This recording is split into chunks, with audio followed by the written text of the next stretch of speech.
여러분 안녕하십니까? 강신업 변호사입니다. 여러분들 김문수 장관 참 좋아하시는데요. 김문수 장관이 차기 대권주자 판열에 확실히 올랐습니다. 그것을 보여주는 여론조사가 속속 발표되고 있는데요. 먼저 뉴시스 여론조사에서 4.3%를 기록했습니다. 이거는 원희룡을 이기고 그리고 오세훈과 홍준표를 다 이긴 겁니다. 그러니까 우리 우파들 중에서는 한동훈에 이어서 2위라고 볼 수가 있는 거죠. 아주 의미 있는 겁니다. 또 한국갤럽 여론조사에서도 이거는 이제 주관식인데요. 거기서도 2%를 기록했는데요. 처음에 한국갤럽 여론조사가 먼저 나왔습니다. 그리고 나서 뉴시스 조사가 나온 겁니다. 다음 조사가 상당히 기대됩니다. 중요한 것은 말이죠. 흐름입니다. 추세입니다. 일단 한번 올라가고 그리고 입소문을 타고 사람들의 마음속에서 자꾸 이제 다른 사람들의 마음속으로 그리고 입속에서 입으로 전해지면서 그러면 또 언론에 자꾸 이렇게 노출이 됩니다. 그러면 금방 올라갑니다. 그래서 한 10% 올라가는 건 일이 아닙니다. 김문수 지금 차기 대권 가까이 가고 있다는 얘기가 나오고 있는데요. 그러자 이런 얘기들이 있습니다. 물론 김문수 좋다. 뭐 3, 4% 나올 수도 있고 뭐 10%도 나올 수 있는 거 아니냐. 하지만 문제는 결국은 이 보수 우파의 대표가 될 수 있느냐. 그다음에 또 문제는 나중에 그 본선에 가서 이길 수 있는 거 아니냐. 이길 수 있어야 되는 거 아니냐. 지금 이겁니다. 그렇죠. 아무리 뭐 우리 쪽에서 대표로 나간다 한들 결선에 가서 본선에 가서 지면 말짱 도루묵인 겁니다. 이재명은 뭐 좌파의 대표 아니었습니까? 하지만 이재명이 우리 윤석열 대통령한테 지니까 저것들은 집권을 못했습니다. 지금 그런 얘기입니다. 그래서 제가 이제 또 취재를 해봤습니다. 김문수에 대해서 잘 알고 있는 그리고 또 김문수를 취재해봤던 이런 사람들한테 물어보니까 충분하다. 가능성이 있다. 이렇게 얘기를 하네요. 왜 가능성이냐고 제가 물었습니다. 그랬더니 김문수 노동부 장관은 과거에 학생운동을 한 사람이 아니냐. 근데 저 좌파 애들도 다 학생운동을 하는 애들이다. 근데 우리 김문수 장관도 학생운동을 했기 때문에 이 좌파 애들의 아는 애들이 많다. 그리고 그 좌파 애들 중에서도 저쪽에 그야말로 신물이 나가지고서 이 전향을 한 내지는 우리 우파를 지지하는 그런 학생운동권 애들이 많은데 그런 사람들이 일단 우군이 될 것이다. 그 사람들은 근데 전투력이 있고 확실하게 그러니까 싸우는 우군이 될 것이다. 이런 얘기를 하고 있고요. 또 하나는 무슨 얘기냐. 김문수 장관이 겸손한 데도 있고 또 경기도 지사도 지냈지 않습니까? 또 뭐 국회의원도 했고 하면서 나름 넓은 인맥을 갖고 있다. 그러니까 인맥이 넓다는 것처럼 정치에서 좋은 게 어디 있느냐 이런 얘기를 해요. 그러니까 한동훈 봐라. 한동훈은 검사하다가 지금 뭐 정치 입문했는데 인맥이 없는 것이 다 드러나고 있지 않느냐. 새로 들어와 가지고서 인맥을 만든다고 그러는데 그게 쉬운 것이 아니다. 김문수 장관만 해도 젊었을 때부터 노동운동을 했기 때문에 노동계에도 상당히 사실은 인맥이 넓고 그다음에 정치했고 경기도지사 2번 하지 않았습니까? 32대 33대 경기도지사 했고 그것도 2번이나 한 거예요. 이러면서 나름 넓은 정책 인맥을 갖고 있다.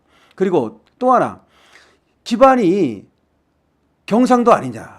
어쨌든 TK가 우리나라에서는 보수 쪽에서는 상당히 유리한 건 사실 아닙니까? 대구가 보수의 심장이고 말이죠. 그래서 김문수 지사는 고향이 어디냐면은 영천군 임고면 황강동이라고 해서 경상북도 영천군입니다.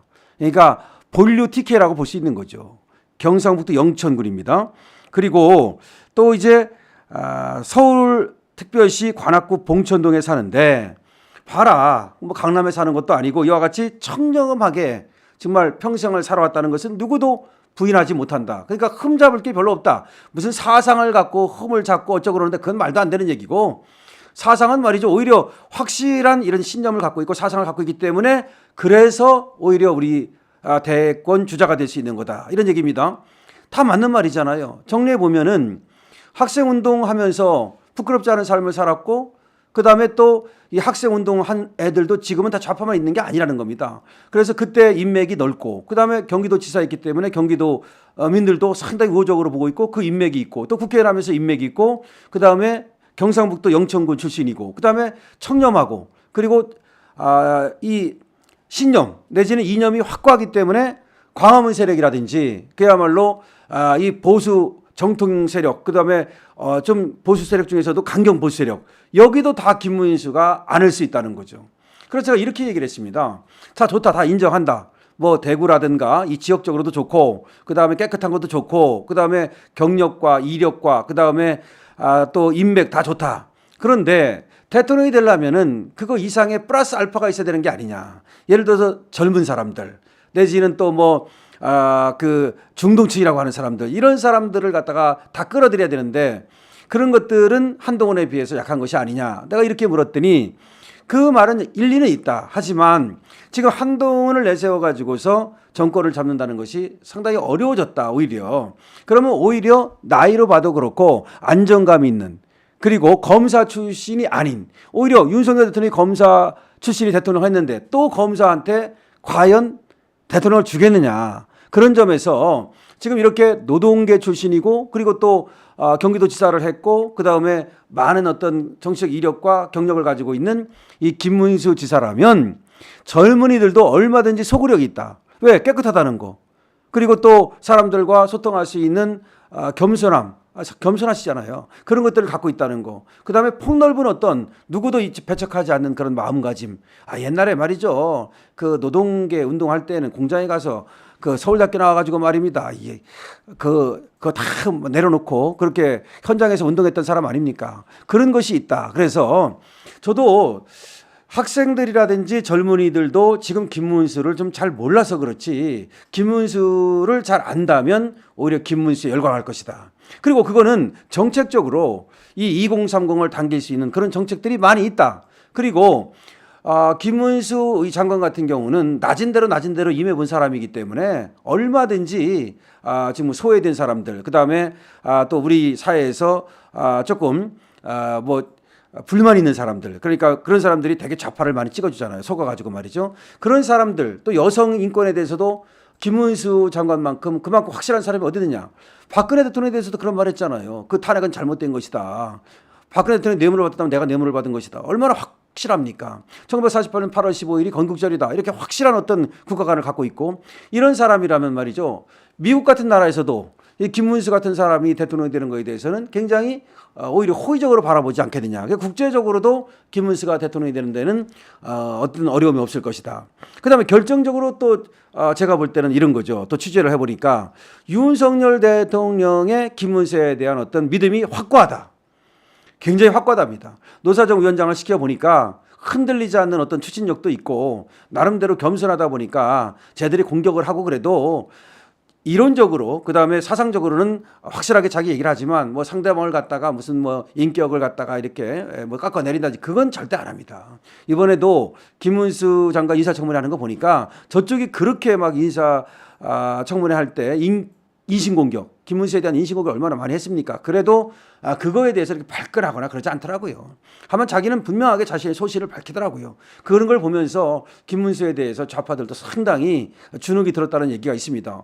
소신을 딱 밝히고 말이죠. 흠잡을 게 없는 거야. 그러니까 흠잡는다는 게 너 왜 그렇게 생각을 하느냐? 너 왜 그렇게 뭐 그구냐? 이런 식으로 흠을 잡는 겁니다. 그게 흠입니까? 말이 안 되는 거지. 흠을 잡으려면 김문수가 예를 들어서 뭐 횡령을 했다. 무슨 뭐 뇌물을 받아먹었다. 김문수가 무슨 뭐 대장동을 개발했다. 김문수가 우이증 교사를 했다. 뭐 그런 게 뭐가 있습니까? 하나도 없는 거야. 김문수가 물론 전과가 있어요. 전과가 있지만 그 전과는 뭡니까? 저보다 노동우동하다 생긴 전과고, 그다음에 뭐 코로나 위반하고서 집회했다고. 그때 집회는 당연한 거 아닙니까? 박근혜 대통령을 구하기 위해서 말이죠. 그리고 우리 윤석열 대통령 만들려고 집회한 건데 그것이 뭐가 부끄럽습니까? 자, 김문수 노동부 장관 대권 주자로 확실하게 자리매김할 수 있습니다. 김문수 장관 지금 지표로도 여론조사에도 나타나고 있지만 제가 몇 가지 말씀드린 바와 같은 그런 이유로 김문수 장관이 대통령 되는데 하등의 어려움이 없다는 겁니다. 다시 한번 정리하면은 일단 TK 출신입니다. 노동운동을 했던 그야말로 자기 이력에 부끄러움이 없는 사람입니다. 그 다음에 또 노사정 위원장이라든지 지금 노동부 장관까지 하고 경기도지사를 2번이나 하고 국회의원하고 이력에 뭐가 지금 아쉬움이 있습니까? 경력이 화려합니다. 지금 경력이 화려한 사람을 많은 경험을 가진 사람을 뽑아줄 가능성이 많거든요. 그 다음에 소신이 뚜렷합니다. 그러니까 이념이 확실합니다. 우리 보수 이념을 갖고 있습니다. 그리고 따뜻합니다. 그리고 청렴합니다. 지금 봉천동에 20평짜리 빌라가 그거 산대요. 그렇게 오랫동안 뭐 활동하고 그랬던 사람이 하나도 돈 먹은 거 없습니다. 그리고 또 하나 윤석열 대통령의 신뢰가 너무나 분명하고 확실하다. 그러면 다음에 대통령 되는데 무슨 하자가 있습니까? 무슨 장애물이 있습니까? 자, 김문수 대통령으로 갑니다. 강신업 TV입니다.